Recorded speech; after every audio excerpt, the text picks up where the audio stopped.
Assalamualaikum warahmatullahi wabarakatuh. Memberi teladan merupakan hal paling penting dalam peningkatan karakter anak didik. Saya Caca, calon guru penggerak angkatan 6, akan memaparkan beberapa hal mengenai intisari pemikiran Ki Hajar Dewantara. Siapa yang tak kenal Ki Hajar Dewantara? Tokoh sentral dalam perkembangan pendidikan Indonesia yang pemikirannya dalam konteks pembelajaran telah banyak dijadikan anak-anak untuk berdoa dulu dalam mendidik anak bangsa ketua kelasnya. hingga kini. Ada 3 pokok dasar dalam pemikiran KHD. Yang pertama, pembelajaran yang berpusat. Saya percaya bahwa anak didik pada dasarnya memiliki keunikan dan kelebihan tersendiri dalam dirinya masing-masing. Mereka ada pada kodratnya sendiri, di mana mereka memiliki hidup dan kehidupan bermasalah. Tugas kita sebagai pendidik adalah menuntun segala kekuatan kodrat yang ada pada mereka, agar mereka sebagai manusia dan sebagai anggota masyarakat dapat mencapai keselamatan dan kebahagiaan yang setinggi-tinggi.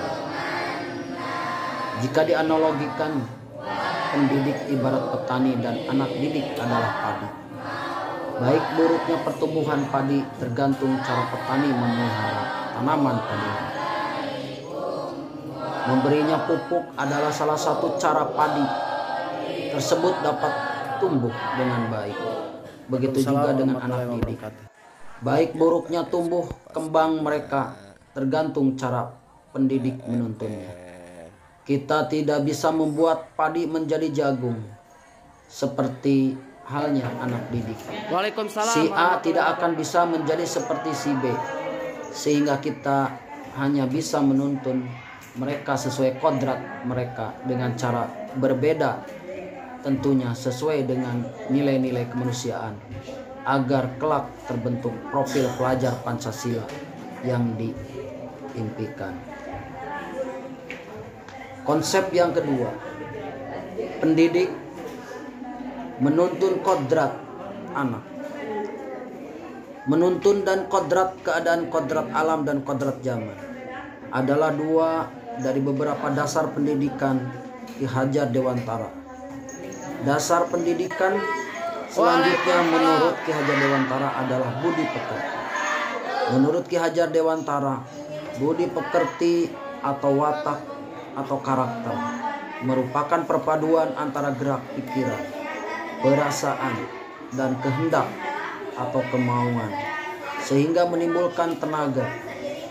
Budi pekerti juga dapat diartikan sebagai perpaduan antara cipta atau kognitif, karsa atau afektif, sehingga menciptakan karya, yaitu psikomotor.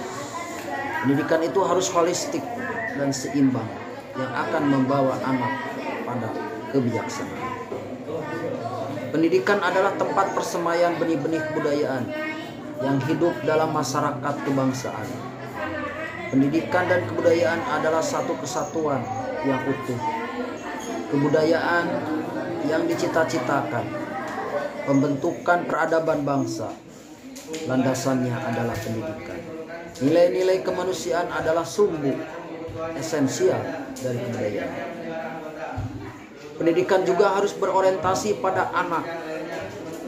Ki Hajar Dewantara dalam bahasanya menyatakan, bebas dari segala ikatan, dengan suci hati mendekati sang anak, tidak untuk meminta sesuatu hal, namun untuk berhamba pada sang anak. Berhamba pada anak artinya pendidikan dan pendidik memandang anak dengan rasa hormat, penuh kasih sayang, dan dengan penuh kesabaran memberikan ilmu kepada mereka.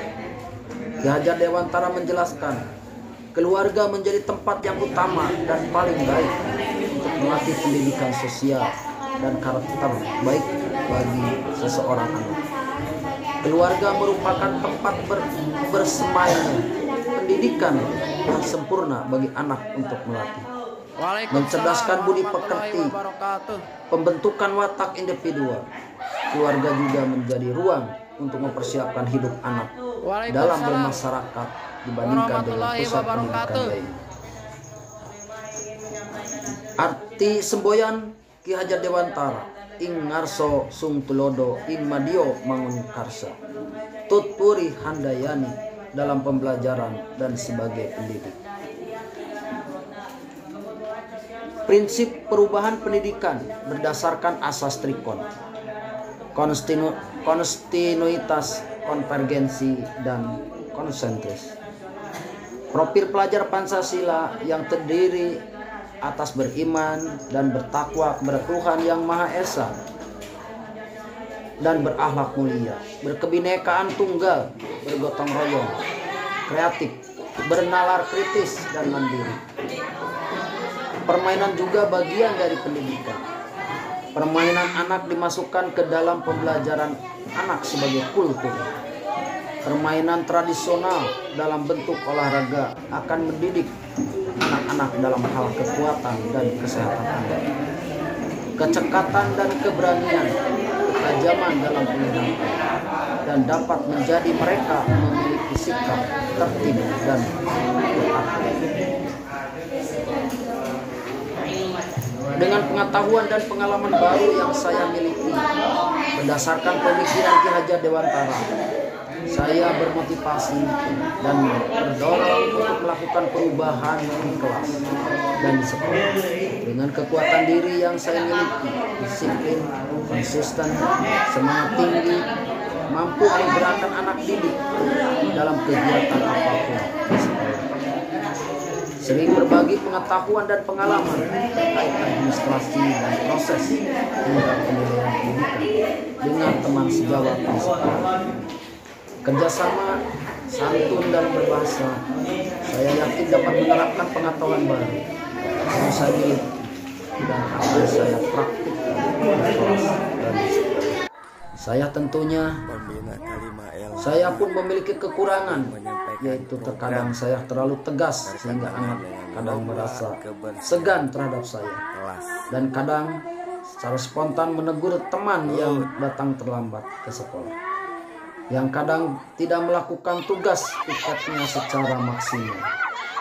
Dan itu harus saya ubah agar pemikiran Ki Hajar Dewantara bisa saya implementasikan secara lebih maksimal. Dukungan dan kerjasama dari pihak sekolah juga saya butuhkan agar terlaksana pembelajaran sesuai dengan Ki Hajar Dewantara. Suasana kelas yang mencerminkan pemikiran Ki Hajar Dewantara adalah suasana kelas yang menyenangkan, bukan menegangkan.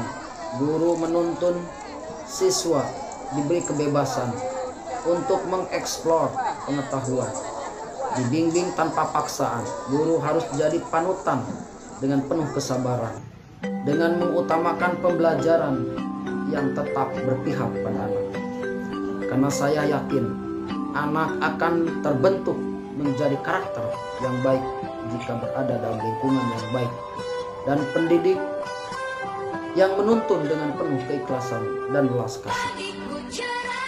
Pembelajaran dengan penerapan sistem AMONG dengan ikhlas tanpa pamrih, mengabdi pada sang anak, berserah diri demi kemerdekaan lahir dan batin, kasih sepenuh hati, dan berdasar asas keluarga juga sangat perlu dilakukan agar proses pembelajaran di kelas lebih akrab dan menyenangkan. Salah anak bukan dosa, tapi karena mereka belum tahu. Anak bebas mencari tahu, dan yang terpenting anggap pembinaan budi pekerti karakter dapat dilaksanakan melalui berbagai program, meliputi kegiatan rutin di sekolah, kegiatan pembiasaan, kegiatan spontan, kegiatan keteladanan, dan kegiatan terprogram, dan harus dilakukan secara maksimal dan berkelanjutan untuk menuju satu titik, yaitu profil pelajar Pancasila. Kegiatan tersebut antara lain pendidikan, kecakapan hidup, Penanaman nilai karakter sejak berdoa sebelum pembelajaran dimulai. Masuk kelas tepat waktu. Membersihkan kelas atau lingkungan sekolah secara rutin. Disiplin dalam berpakaian. Berani menyatakan pendapat. Melakukan sholat duha berjamaah sehingga membuat daerah akan tercapai dengan maksimal. Demikian pemaparan demonstrasi kontekstual pemikiran Ki Hajar Dewantara. Mengajar ikhlas, pantas, mencetak pemuda bangsa berkualitas. CGP Angkatan 6 tergerak, bergerak, menggerakkan. Assalamualaikum warahmatullahi wabarakatuh.